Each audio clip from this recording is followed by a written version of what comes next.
भगवान के अभिन्न प्रकाश विग्रह परिव्राजकाचार्य त्रिदंडी स्वामी ओम भक्ति प्रसाद विष्णु गोस्वामी गुरुदेव महाराज जी के पावन चरण कमलों में असंख्य कोटि दंडवत प्रणाम करते हुए उनसे हेतु की भक्ति की वांछा करती हूँ। परम गुरुदेव जययुक्त हो, परमिष्ठी गुरुदेव जययुक्त हो, रूपानुगवर पूर्व आचार्य जययुक्त हो। श्री वृंदावन धाम की जय हो, दामोदर मास की जय, श्री मायापुर नवद्वीप धाम की जय। आप सभी वैष्णवियों को मेरा असंख्य कोटि दंडवत प्रणाम, सभी का मैं अभिवादन करती हूँ। आज हम रूप गोस्वामी द्वारा लिखित श्री उपदेशामृत के अंतर्गत हम श्लोक नंबर 10 को सुनेंगे। इस 10वें श्लोक में हमें क्या उपदेश दे रहे हैं कि श्री कृष्ण का सर्वाधिक प्रिय कौन है, और इसमें भक्तों की भक्ति का तारतम्य बताया गया है। क्या सबका गंतव्य स्थान एक है, या सब एक जैसी भक्ति करेंगे तो सब एक ही जगह पे जाएंगे, उसी बात को यहाँ बता रहे हैं। कर्मिभ्यः परितो हरेः प्रियतया व्यक्तिं ययुर्ज्ञानिन् स्तेभ्यो ज्ञान विमुक्त भक्ति परमः प्रेमेकनिष्ठास्ततः ते अभ्यस्तः पशुपाल पंकज दृष्टस्ताभ्योऽपि सा राधिका प्रेष्ठा तद्यं तदीय सरसीं तां न आश्रयेत कः कृति। रूप गोस्वामी जी कह रहे हैं कि स्वेच्छापरायण जीवों की अपेक्षा, स्वेच्छापरायण जो अपनी मर्जी से, अपनी इच्छा से, अपने मन मुताबिक जो उनको अच्छा लगता है वो वैसी भक्ति करते हैं, तो उनकी अपेक्षा निष्काम कर्मी श्रेष्ठ हैं, जो निष्काम कर्म योग में अपना ध्यान लगाते हैं, निष्काम कर्म योग करते हैं।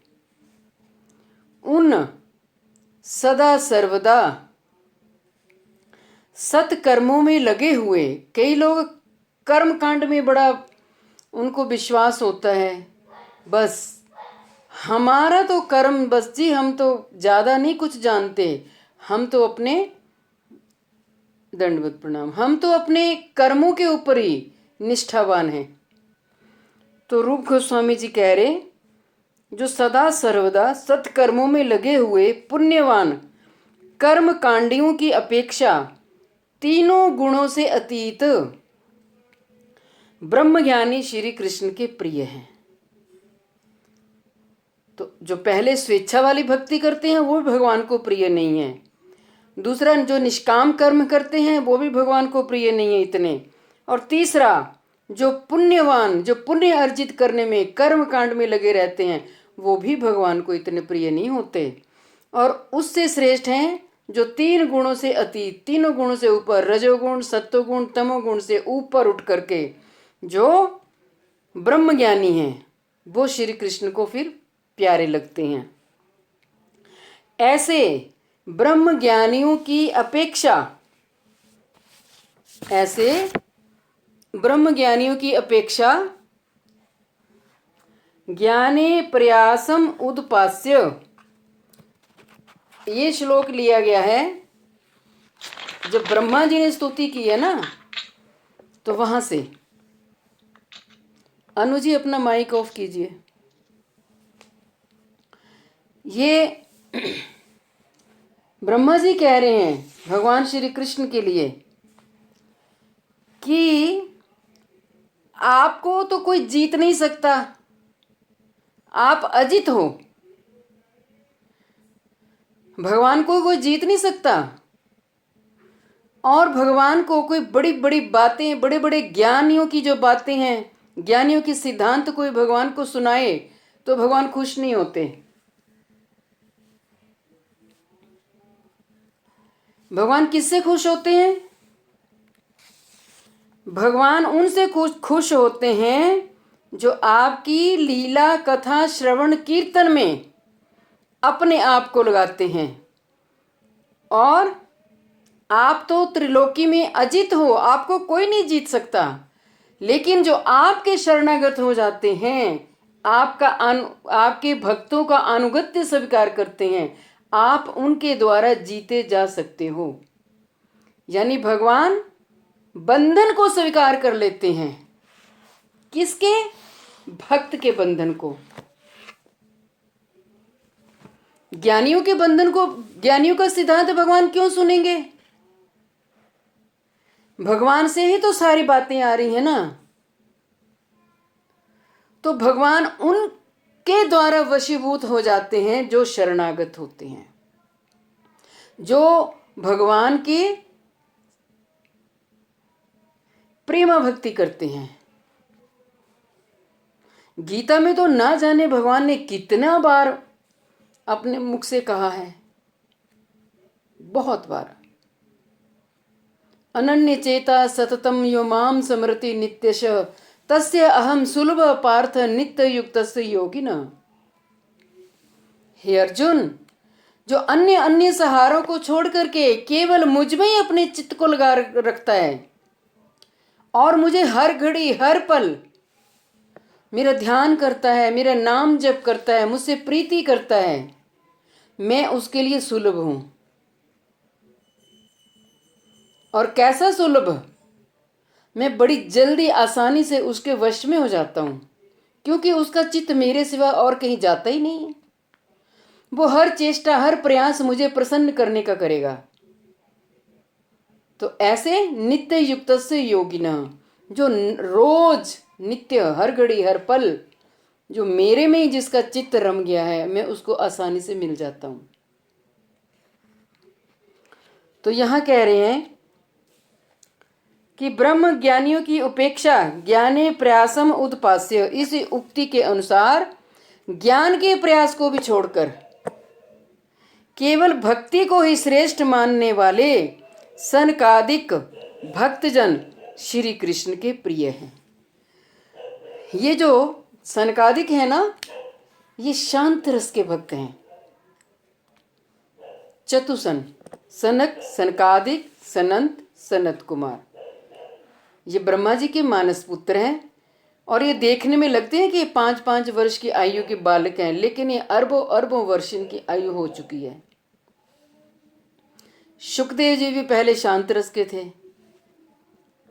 तो सब प्रकार के भक्तों से केवल प्रेम की निष्ठा वाले नारद प्रेमी भक्त हैं।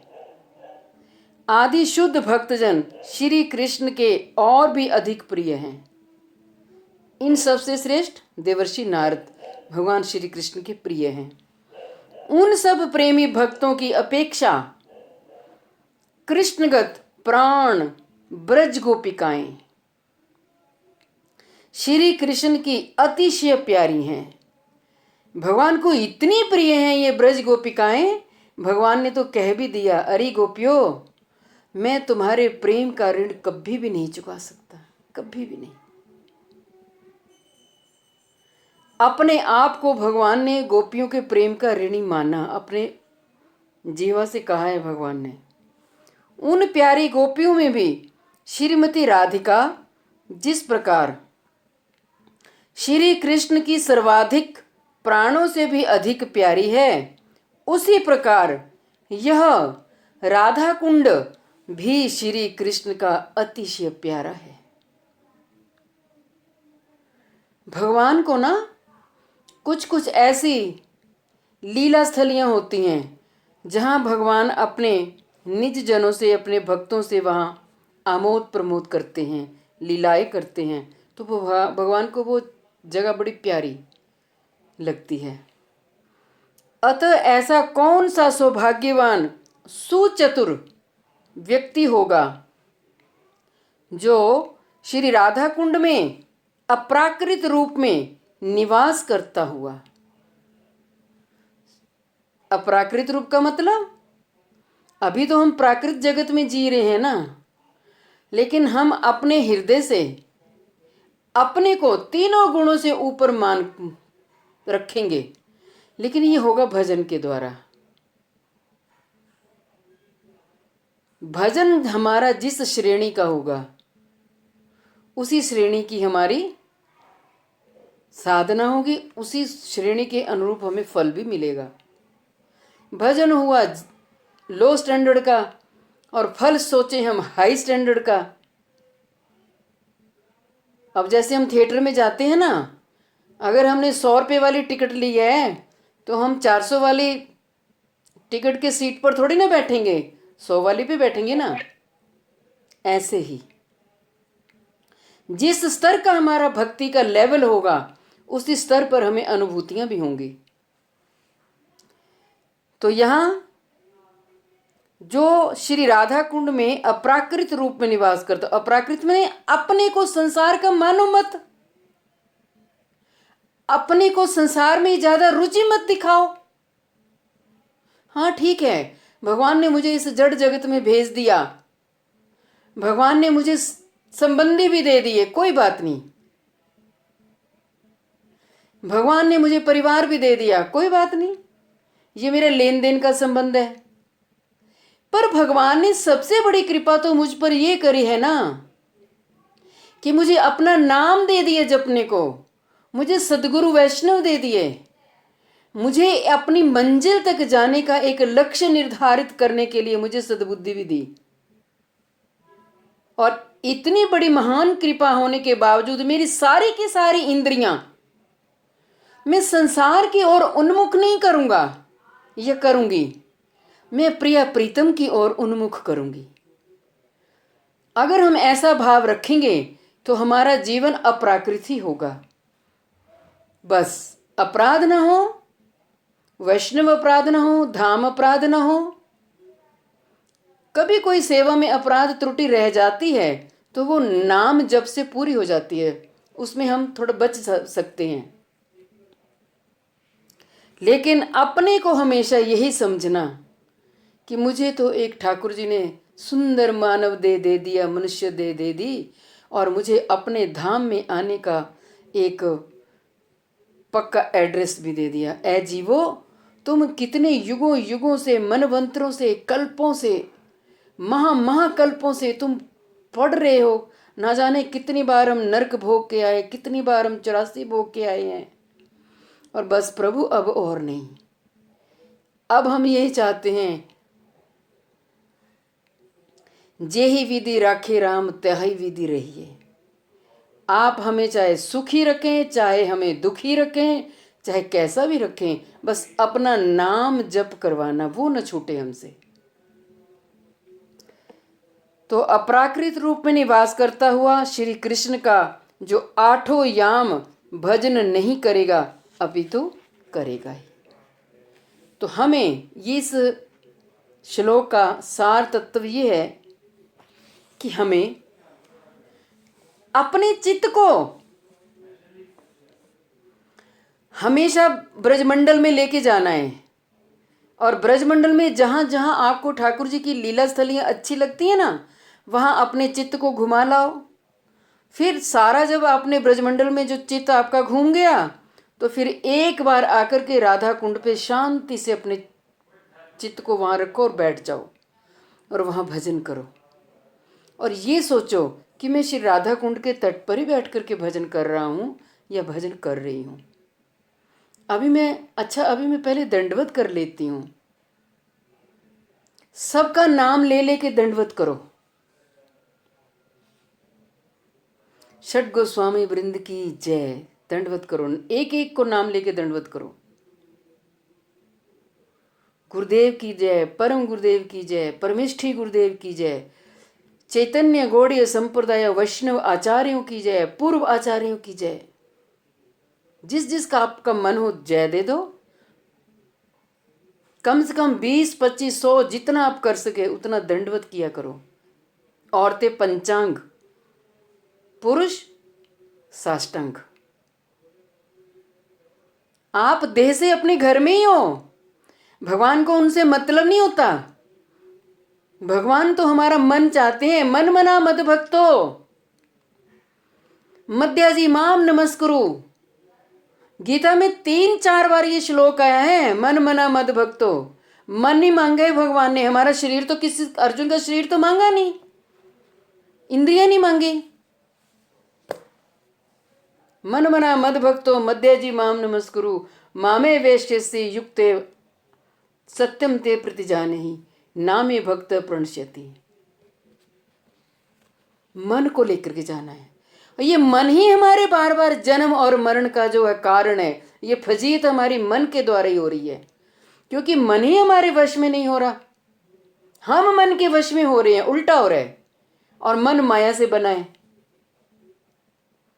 तो राधा कुंड पर जाओ, पहले दंडवत करो, गिरिराज जी को दंडवत करो, रघुनाथ दास गोस्वामी जी की भजन कुटी की जय, ध्यान करो, दंडवत करो, जानवा देवी की भजन कुटी की जय, दंडवत करो, ललिता कुंड की जय, विशाखा कुंड की जय, अष्ट सखी कुंड की जय। क्या मूल्य लगता है? मंजरियों का नाम लेकर के जय करो। जय हो गई, दंडवत हो गया, बस फिर आलती पालती मार के बैठ जाओ। माला को ऐसे अपने लेफ्ट साइड पे रखना है। माला का वैसे नियम है कि नाभि से नीचे नहीं आनी चाहिए जप थैली। लेकिन जब हम ऐसे करके जप करेंगे ना, माला को यहां रख के जप करेंगे, हमारा हृदय परिवर्तन हो जाएगा। जप कर लिया, फिर आप दीपक दिखा दो। चाहे आप 10 दीप जलाओ, चाहे 108 जलाओ, आपकी मर्जी है।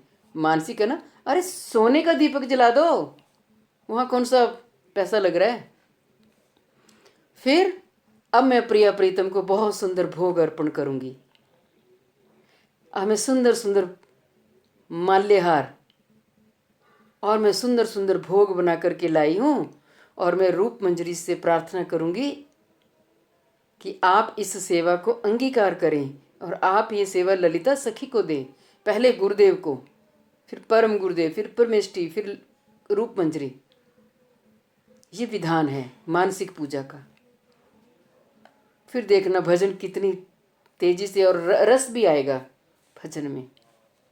तो कहते ऐसे श्रेष्ठतम स्थान श्री राधा कुंड का कौन सा ऐसा पिपासु है, कौन सा ऐसा भजनानंदी है जो इस राधा कुंड का ध्यान नहीं करेगा, अपितु अवश्य ही करेगा।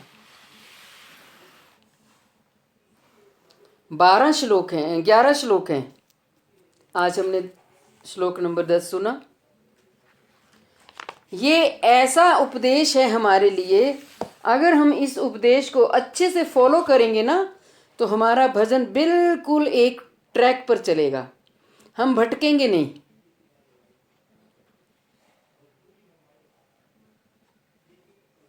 आइए श्री बृहद भागवत अमृतम में प्रवेश करते हैं। श्रीपाद सनातन गोस्वामी लवंग मंजरी जय युक्त हों। आज का पेज नंबर है 186, श्लोक नंबर है 82। मर्यादा लंघ कस्यापि गुरुवादेश कृतो मुने असंपन्न स्ववाग जाल सत्य अंतस्य यद्बले। महादेव जी कह रहे हैं, हे मुनि, जिन्होंने श्री ब्रह्मा द्वारा स्थापित मर्यादा का उल्लंघन किया था, गुरु के आदेश की अवहेलना की थी, तथा जो अपनी प्रतिज्ञा की सत्यता की रक्षा नहीं कर सके थे, उन्हीं महाराज बलि के द्वार पर श्री भगवान द्वारपाल के रूप में विराजते हैं।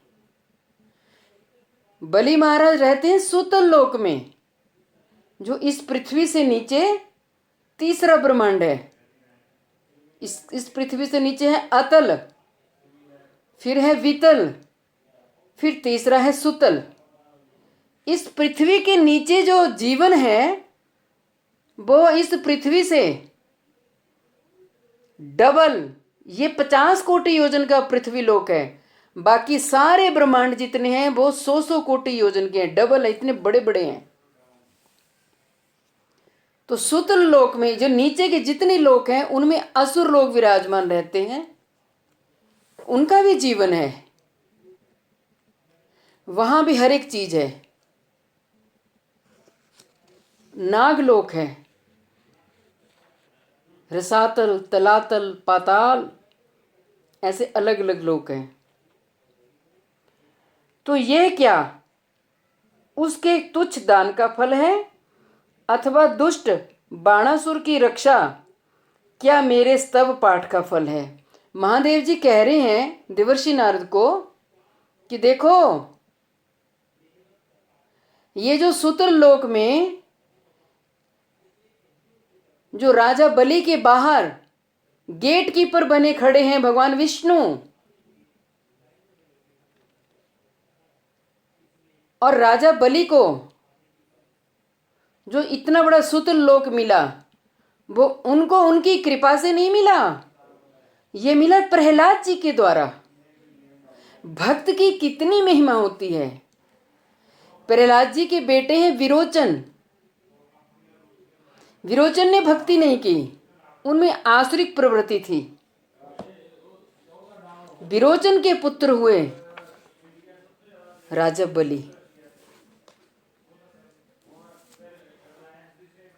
और राजा बलि का पुत्र हुआ बाणासुर।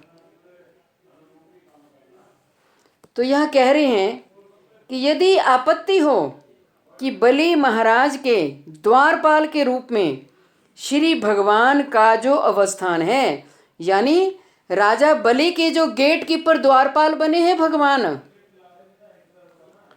क्या वह श्री प्रहलाद की तुलना में अधिक कृपा का परिचय नहीं है? क्या तुम्हारे लिए ये जानना काफी नहीं है कि प्रहलाद जी के प्रेम और भक्ति में भगवान बंध गए, खानदान में वाइब्रेशन चलती हैं।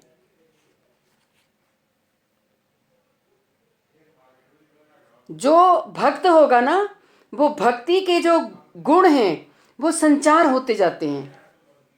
अब विरोचन में तो हुए नहीं, लेकिन विरोचन का जो पुत्र राजा बलि में हो गए। बलि का बेटा बाणासुर, बाणासुर में भी था, लेकिन बाणासुर शिव जी का उपासक था। असुर तो वो था, लेकिन वो शिव की उपासना करता था। तो इसके उत्तर में कहते हैं कि ऐसा मंतव्य कदापि नहीं रखना, कि ऐसी सोच कभी भी नहीं रखना। प्रहलाद के साथ संबंध होने के कारण ही बलि के प्रति श्री भगवान की ऐसी कृपा है। जब प्रहलाद जी का जो संबंध है भगवान के साथ, तो वही संबंध राजा बलि के साथ भी है। तो ये हेतु बना है भक्त, प्रहलाद जी ने जो भक्ति करी वो हेतु है। उस बलि ने श्री ब्रह्मा द्वारा बनाई गई मर्यादा का उल्लंघन करके स्वर्ग के राज्य को प्राप्त किया था। ऐसा होता है ना, जब देवताओं के गुरु हैं बृहस्पति, असुरों के गुरु हैं शुक्राचार्य। जहां गुरु के प्रति अपराध हो गया, लिख लो इस पॉइंट को, वहां शिष्य का तेज, शिष्य का ओज, शिष्य का बल, बुद्धि ये कमजोर पड़ जाएगी। अगर गुरुदेव के चरणों में इंद्र ने अपराध किया था ना, तो इंद्र का बल कमजोर पड़ गया। जैसे ही वो निस्तेज हो गए, तेजहीन हो गए, वैसे ही शुक्राचार्य ने कहा असुरों को जल्दी से चढ़ाई करो स्वर्गलोक पर, और स्वर्गलोक के ऊपर विजय प्राप्त करनी चाहिए। हमें जीवन में राजा बलि के चरित्र से ये बड़ी भारी शिक्षा मिलती है। इंद्र का जो हम चरित्र पढ़ते हैं ना, तब हमें भी ये शिक्षा मिलती है कि गुरुदेव के प्रति अपराध नहीं होना चाहिए। अर्थात श्री ब्रह्मा द्वारा निर्दिष्ट देवताओं का स्वर्ग पर आधिपत्य और दैत्यों का पाताल पर आधिपत्य इत्यादि लक्षण व्यवस्था का उल्लंघन करके बलि ने इंद्र के पद पर अपना अधिकार कर लिया था। ऐसे तो ये असुर लोग नीचे के लोकों में रहते हैं। जब देवताओं का बल क्षीण हो गया तो इन्होंने स्वर्ग लोक पर चढ़ाई कर दी। उन्होंने देवताओं को यज्ञ भाग ग्रहण करने से वंचित किया तथा सूर्य चंद्र आदि देवताओं को उनके अधिकारों से वंचित करके उनके पदों पर दैत्यों को नियुक्त कर दिया, असुरों को नियुक्त कर दिया। उन बलि ने अपने गुरु शुक्राचार्य के आदेशों का उल्लंघन किया था। उनके गुरु का आदेश था, तुमने इन श्री वामन को 3 पग भूमि दूंगा कहकर जो प्रतिज्ञा की है उसमें से कुछ अंश दे दो, संपूर्ण नहीं। जब वामन भगवान बटुक के रूप में राजा बलि की ये अश्वमेघ यज्ञ कर रहे थे, 99 यज्ञ हो गए, 100वां यज्ञ चल रहा था। और जैसे ही 100वां यज्ञ चला,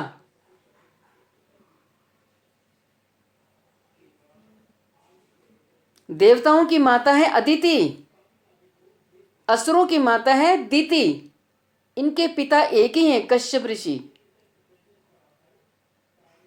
अदिति बड़ी दुखी होती थी कि मेरे पुत्र देवता हैं, वो इस स्वर्ग लोक से वंचित हो गए, वो यहाँ कहाँ छुप रहे हैं, उनको यज्ञ का भाग नहीं मिल रहा। सूर्य लोक पर भी अलग अलग कल्पों की भी कथा है। तो अदिति ने 1 वर्ष तक पयोव्रत किया। पयोव्रत मैंने दूध का पान करके। तो इनके उदर से बहुत तेजस्वी भगवान उपेंद्र का आविर्भाव हुआ, वामन भगवान का। और जैसे ही वामन भगवान का आविर्भाव हुआ, वैसे ही अब भगवान के तो अपने एजेंडे होते हैं। उसी समय जैसे ही आविर्भाव हुआ, वैसे ही एक बोने के रूप में वामन भगवान को किसी ने कमंडलू दिया, किसी ने छाता दिया, किसी ने माला दी, सब ने अपनी अपनी भेंट दी और राजा बलि को छलने के लिए आ गए। और राजा बलि भी असुर होते हुए भी शुक्राचार्य उनके गुरु, उनकी यज्ञशाला में जैसे ही वामन भगवान आए तो राजा बलि ने कहा, आइए आइए बटुक बैठिए। नहीं, मैं बैठने नहीं आया हूं, मैं आपसे भिक्षा लेने आया हूं। आप मुझे भिक्षा दोगे? हाँ हाँ मैं दूंगा। राजन, मुझे 3 पग भूमि चाहिए। राजा बलि ने सोचा, आपके तो नन्हे नन्हे से पांव हैं, 3 पग क्यों मांग रहे हो? कोई 5-10 गांव मांग लेते। लेकिन विष्णु छलिया है ना, भगवान क्या करना चाहते हैं, भगवान की योजना को कोई नहीं समझ पाता। राजा बलि ने कहा, नहीं, आपके छोटे छोटे पांव हैं। और भगवान ने कहा, मैं अपने पांव से नापूंगा। और राजा बलि, ठीक है, मैं आपको 3 पग भूमि दूंगा दूंगा दूंगा। संकल्प मंत्र पढ़ा। लेकिन शुक्राचार्य कह रहे हैं, राजन, ये विष्णु है, ये छलिया है, तुम इन्हें थोड़ी सी दे दो, तुम संपूर्ण वस्तु न देना, तुम थोड़ा दो इनको। अब राजा बलि ने संकल्प कर लिया कि दूंगा दूंगा दूंगा। और जैसे ही जल निकालने लगे तो जल के जहाँ से वो नोक होती है, पानी निकलता है, तो वहाँ जाकर के शुक्राचार्य जी बैठ गए। और भगवान विष्णु बड़े चतुर, उन्होंने एक कुशा निकाली और उस छेद में डाली, तो उनकी एक आंख फूट गई, अंधे हो गए एक आंख से शुक्राचार्य जी। जैसे भगवान नापने लगे, वाह, एक चरण से तो ऊपर के लोग नाप लिए, और ये चरण इतना बढ़ता बढ़ता पूरा सारे लोगों को नापते नापते जब ये ब्रह्मलोक तक चले गया, चरण चला गया, तो ब्रह्मा जी ने मेरे ब्रह्मलोक में मेरे भगवान विष्णु आए हैं, उनका चरण धोया और उस चरण का जो जल था वो अपने कमंडलू में रख लिया। दूसरे चरण से नीचे के लोग नाप लिए। राजा बलि, मैंने 3 पग भूमि मांगी थी, अभी तो 2 ही पग मैंने नापे हैं, बता तीसरा पग मैं कहाँ रखूं? क्या है तेरे पास तीसरा पग देने के लिए? उतने में राजा बलि की सेना ने आक्रमण कर दिया और भगवान के पार्षदों ने भी राजा बलि को पाश में बांध लिया। देवताओं का और असुरों का बहुत युद्ध हुआ, लेकिन अंत में अभी पाश में बंधे हुए थे राजा बलि, लेकिन उनका जो आत्मसम्मान था वो गिरा नहीं, वो घबराए नहीं। और शुक्राचार्य कह रहे, मैं तुझे बार बार कह रहा था ये छली है, ये तुझे छलने आया है। तो उनकी जो पत्नी थी विंध्याचल, विंध्यवासिनी, हाँ विंध्यवासिनी, उसने कहा कि प्रभु आप अपने शीश को रख दो भगवान के चरणों में। अब सारा कुछ तो नाप लिया, रहा तो कुछ नहीं, एक अपना ये स्थूल शरीर ही रह गया, आप अपने को समर्पण कर दो। जैसे ही राजा बलि ने अपने आप को समर्पण किया, लेकिन तीसरा पग वामन भगवान ने अपने हृदय से निकाला और राजा बलि के शीश पर रखा। जैसे ही राजा बलि के शीश पर रखा, वैसे ही भगवान ने कहा, राजा बलि, दानविंद्र राजा बलि, सबसे दानियों में आपका नाम आएगा। जाओ, मैं आपको सुतल लोक का राज्य देता हूं, सुतल लोक का ब्रह्मांड देता हूं, और मैं आपके द्वार का द्वारपाल बनूंगा। ये चतुर्मास में 4 महीने एक रूप से भगवान द्वारपाल बने खड़े हैं अब भी। और ये जो सुतल लोक है ना, ये स्वर्ग लोक से भी अधिक संपत्तिशाली है, इतना वैभव है इस सुतल लोक का। तो राजा बलि ने अपने गुरु के भी नहीं मानी,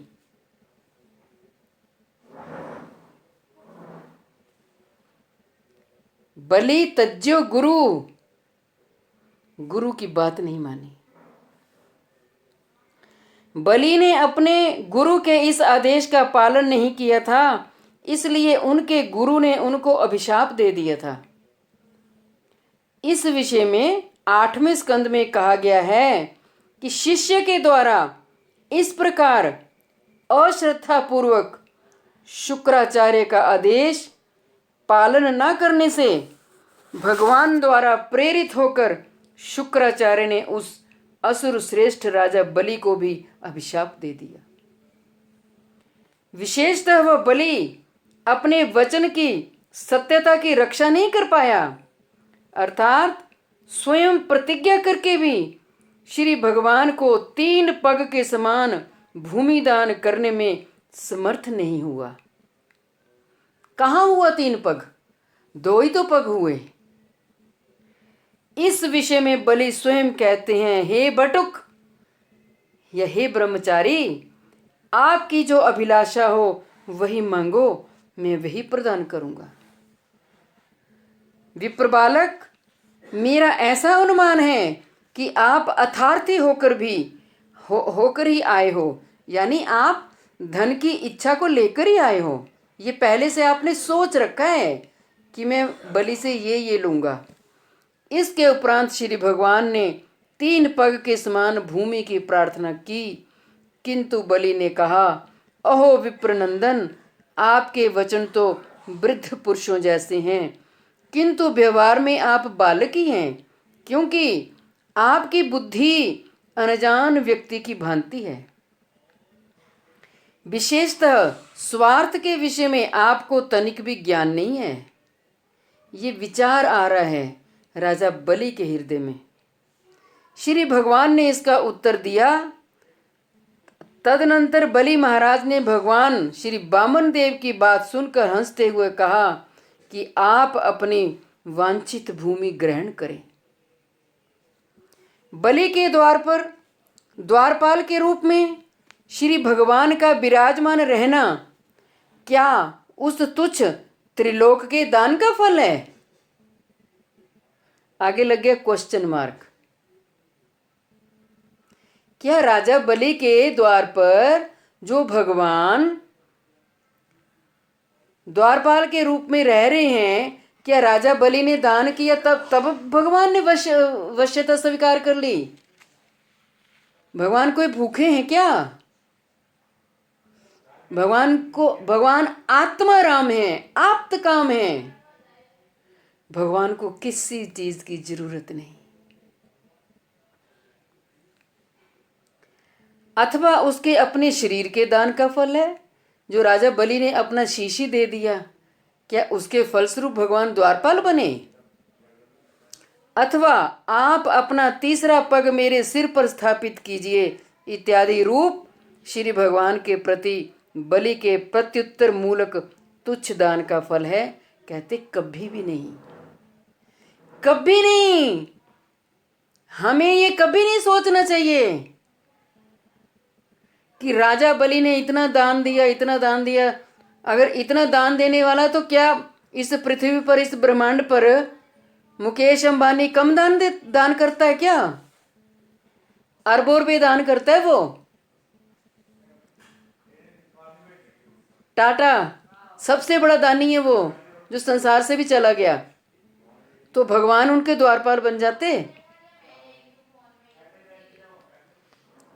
यह केवल श्री भगवान की प्रहलाद के प्रति प्रीति के कारण ही है, ऐसा समझना चाहिए। नरसिंह भगवान ने कहा है ना, इतने प्रलोभन दिए प्रहलाद जी को, प्रहलाद जी ने कुछ भी मांगा नहीं। भगवान ने कह दिया, प्रहलाद मैं 21 पीढ़ियों का, जिस खानदान में मेरा भक्त पैदा हो जाता है उसकी मैं 21 पीढ़ियों का उद्धार कर देता हूं, और 11 मातृकुल की पीढ़ियों का। कितनी महिमा है भगवान की अपने भक्तों के प्रति। श्री प्रहलाद का महात्म्य अनिर्वचनीय है, कह नहीं सकते। इसलिए तत्शब्द विशेषण के रूप में प्रयोग किया गया है। इस प्रकार मर्यादा आदि 3 विशेषणों द्वारा बलि के दोषों को निरूपण करके दिखला रहे हैं कि बलि के द्वार पर श्री भगवान का द्वारपाल होना असंभव है। अगर बलि ने इतना दान कर भी दिया तब भी भगवान द्वारपाल नहीं बन सकते ना। अगर बलि ने इतना दान किया तो बलि को तो सूत्र लोक मिल ही गया, दान का फल तो उसको मिल गया। लेकिन भगवान बलि के घर की चौकीदारी करेंगे, वो भी परिपूर्ण पर ब्रह्म परमेश्वर सच्चिदानंद कंद भगवान। तो इसका क्या रहस्य है?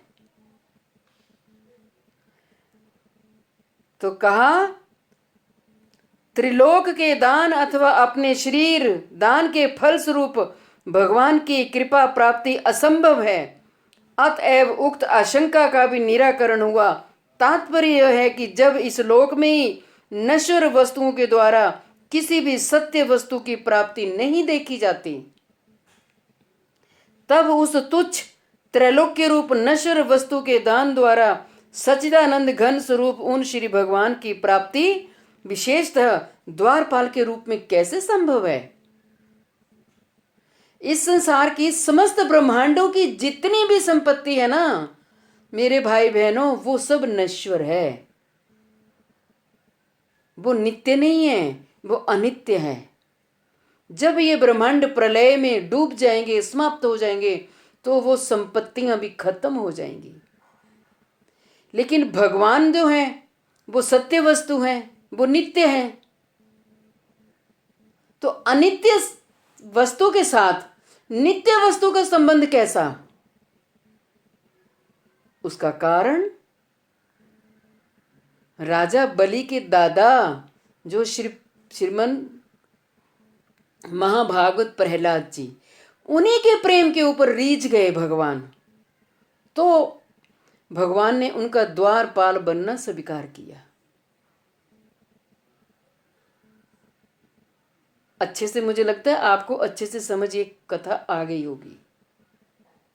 अगर राजा बलि ने दान दिया तो दान का मतलब उन्हें सुतरलोक मिल गया, पर सुतरलोक मिलने के बावजूद भी भगवान उसकी नौकरी कर रहे हैं, उसके द्वारपाल बने हुए हैं। उसका कारण भगवान का अपना भक्त प्रहलाद जी। इसमें भगवान राजा बलि के दान देने से भगवान ने चौकीदारी नहीं की है, ये महिमा है भक्त की।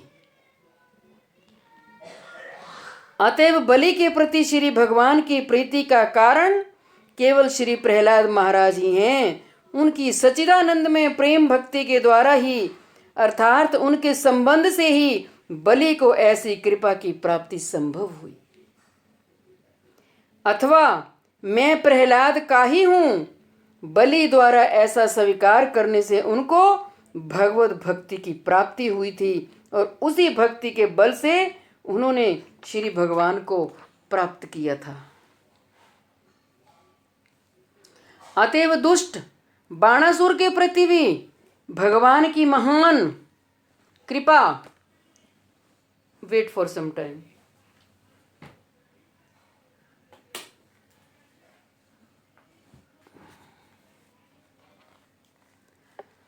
महान कृपा प्रहलाद के कारण ही हुई थी। अर्थात प्रहलाद से संबंधित प्रीति के अलावा भगवान की कृपा का और कोई कारण दिखाई नहीं दिया।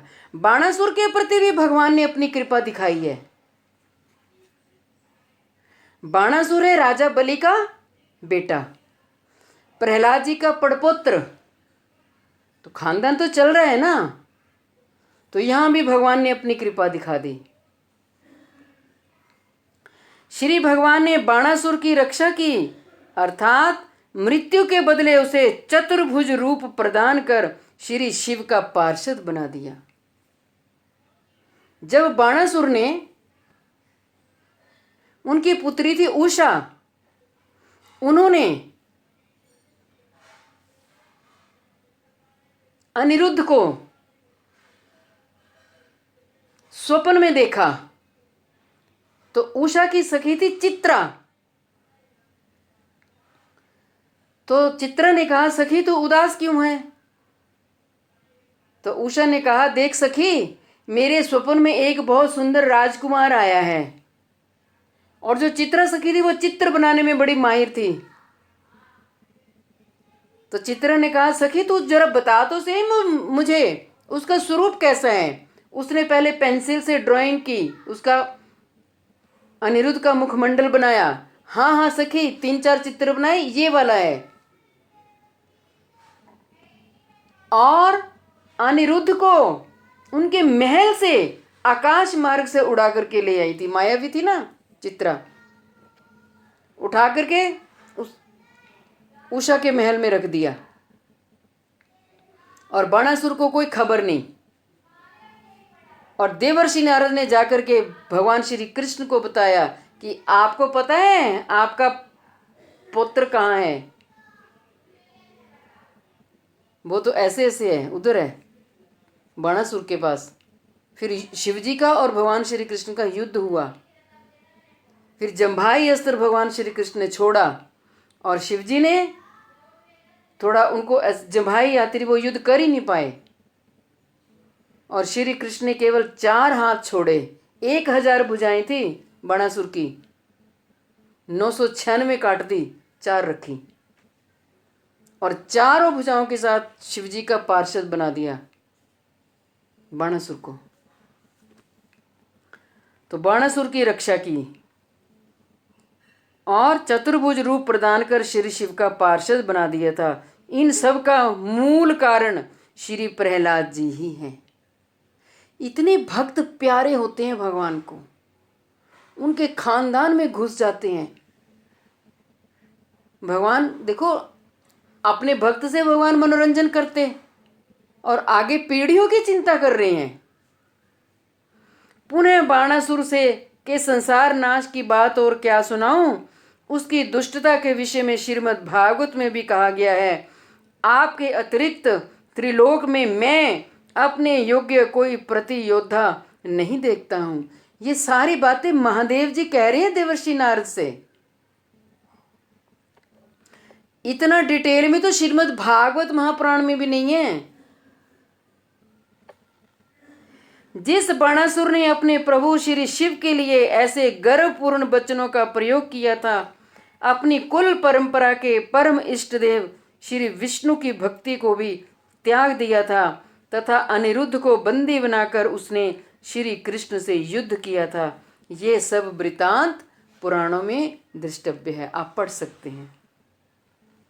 ऐसे महादुष्ट बाणासुर की रक्षा क्या मेरे द्वारा की गई श्री कृष्ण की स्तुति द्वारा संपादित हुई थी? शिवजी कह रहे हैं कि बाणासुर भक्त तो मेरा था, पर मैं भी उसकी रक्षा नहीं कर पाया। बाणासुर की रक्षा तो भगवान श्री कृष्ण ने की। परंतु श्री कृष्ण के अत्यधिक प्रिय श्री प्रहलाद की बाणासुर के प्रति प्रीति के कारण ही ऐसा समझना चाहिए। प्रहलाद जी के लिए जो भगवान का प्रेम है, प्रीति है, तभी भगवान ने बाणासुर की रक्षा की। भगवान चाहते तो 1 सेकंड में ही बाणासुर का राम नाम सत्य हो जाता, लेकिन नहीं, ये मेरे भक्त के खानदान का है, इसलिए 4 हाथ छोड़ दिए। अत्यधिक भयानक वैष्णव अपराध केवल वैष्णवों की कृपा द्वारा ही क्षय होता है। बाणासुर ने अपराध नहीं किया। जब वो श्री कृष्ण से लड़ाई कर रहा है, लड़ रहा है, भगवान की महिमा को समझ नहीं रहा, तो क्या श्री कृष्ण के चरणों में अपराध हो रहा है ना? तो यहाँ कह रहे हैं कि अत्यधिक भयानक वैष्णव अपराध केवल अगर वो वैष्णव ही क्षमा कर दें तो क्षमा होगा, नहीं तो नहीं होगा। खबरदार, कभी किसी वैष्णव के प्रति अपने हृदय में कोई द्वेष नहीं रखना। तेरे साथ ऐसा हो जाए, तेरे साथ वैसा हो जाए, ये है वो है, तो हमारी भक्ति लता ही सूख जाएगी। हाँ, अगर हमसे कोई अपराध हो जाए तो उनके पास, चाहे वो कनिष्ठ है चाहे वो उत्तम है, उनके पास अपने दिल की व्यथा कहो, देखो मैया, मेरे मन में आपके प्रति ये भाव आ गया था, मैं अपराधी हूँ, मुझे क्षमा कर दो। देखो प्रभु जी, मुझे नहीं पता था, मुझसे अपराध हो गया, मेरे हृदय में आपके प्रति कोई कुभाव पैदा हो गया, मुझे क्षमा करो। इसी जन्म में क्षमा करवा लो। ये अपराध इतने आगे तक चले जाते हैं ना, फिर ये पीछे लौट के नहीं आ सकते, इतनी दुर्गति होती जी। तो वैष्णव जैसे श्री कृष्ण भक्त होते हैं, उन्हीं के प्रति नहीं हमें अपराध करना। नहीं। जैसे आप समझा रहे हैं, हाँ, वैष्णव के प्रति जी। या जो श्री कृष्ण भक्त हैं उनके प्रति।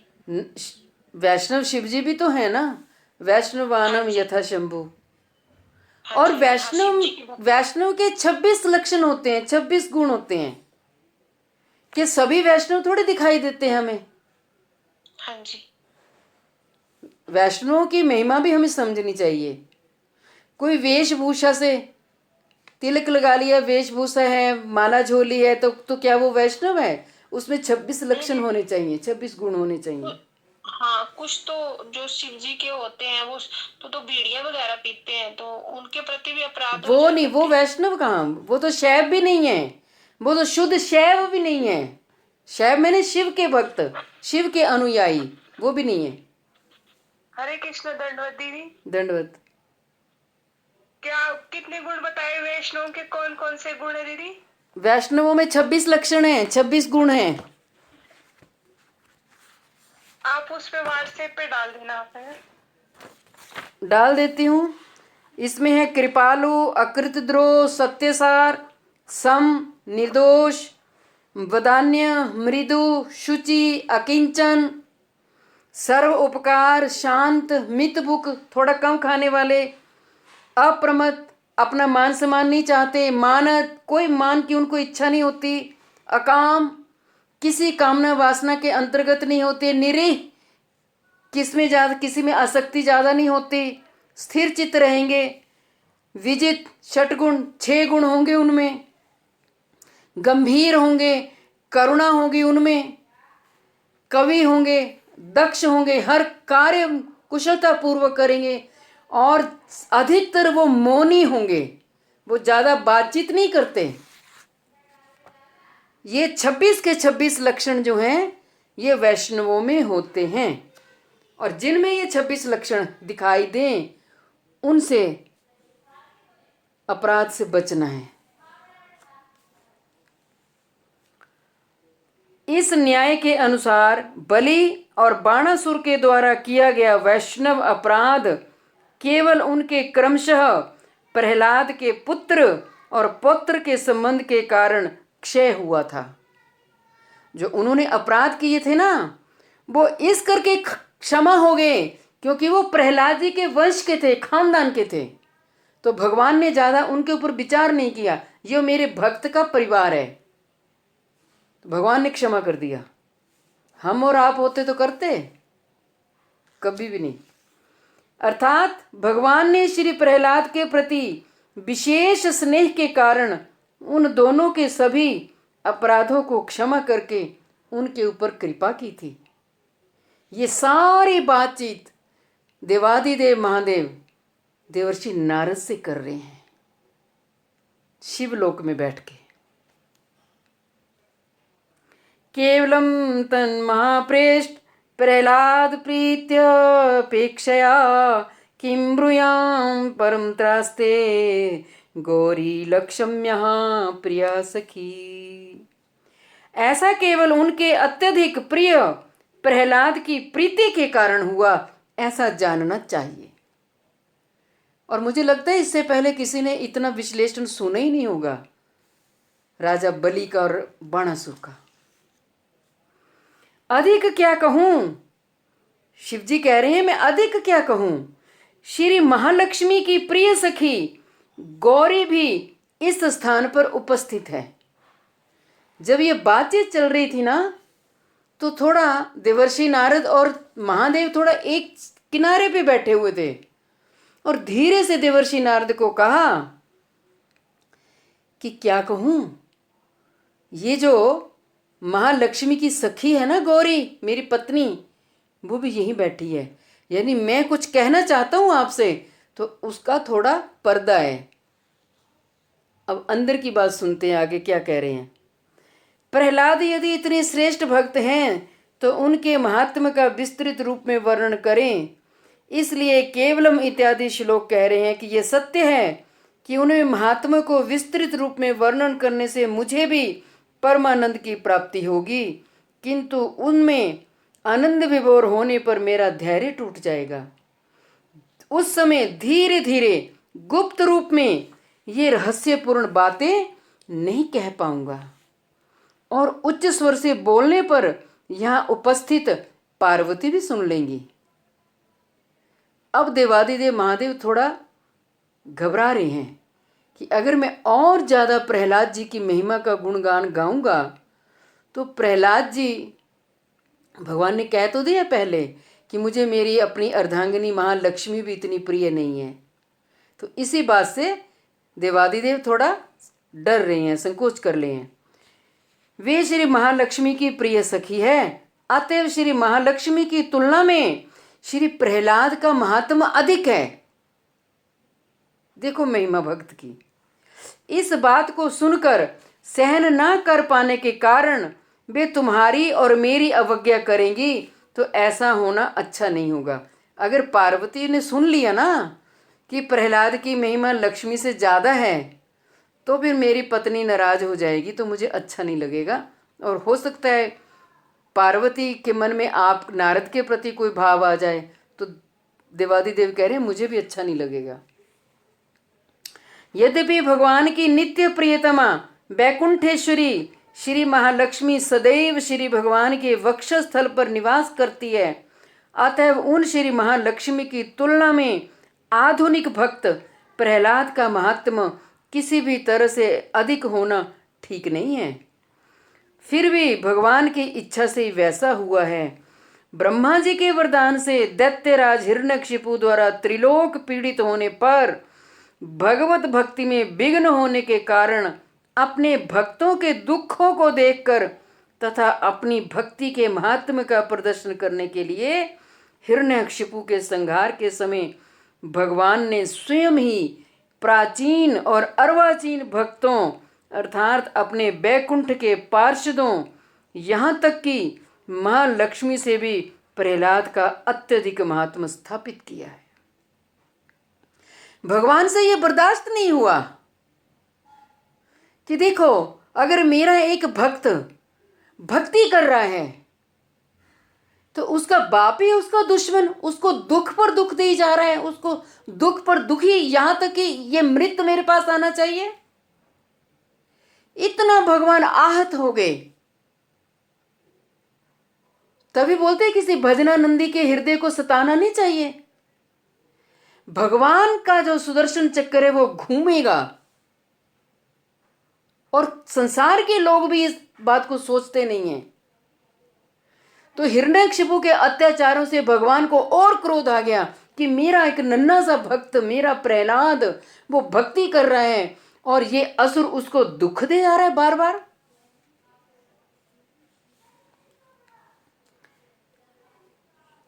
शिव ने कहा, हे नारद, मैं तुम्हारे पिता ब्रह्मा तथा गरुड़ जैसे बैकुंठ के पार्षद, यहाँ तक कि श्री महालक्ष्मी से भी श्री कृष्ण की विशेष करुणा के पात्र के रूप में श्री प्रहलाद ही इस जगत में प्रसिद्ध है। यानी तुम्हारे पिता ब्रह्मा जी, गरुड़, लक्ष्मी, वो भी श्री कृष्ण के इतने कृपा पात्र नहीं है जितने कृपा पात्र प्रहलाद जी हैं। उन प्रहलाद का सौभाग्य हिरण्यकशिपु के वध के समय श्री लक्ष्मी देवी सहित हम सभी ने साक्षात रूप में अनुभव किया है। लक्ष्मी देवी प्रहलाद जी को भोजन की थाली लेके जाती थी, सांपों के बीच में, जहरीले सांपों के बीच में प्रहलाद जी को छोड़ दिया। और लक्ष्मी जो अन्नपूर्णा है वो विष्णु जी से कहने लगी, प्रभु नारायण से मुझे जाने दो, मेरा नन्हा सा बालक भूखा है, मैं उस भूखे बालक को देख नहीं सकती। भगवान ने कहा, जाओ देवी।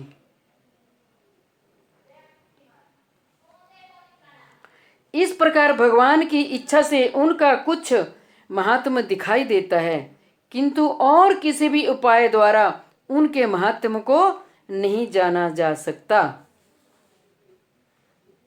10:03 हो रहे हैं।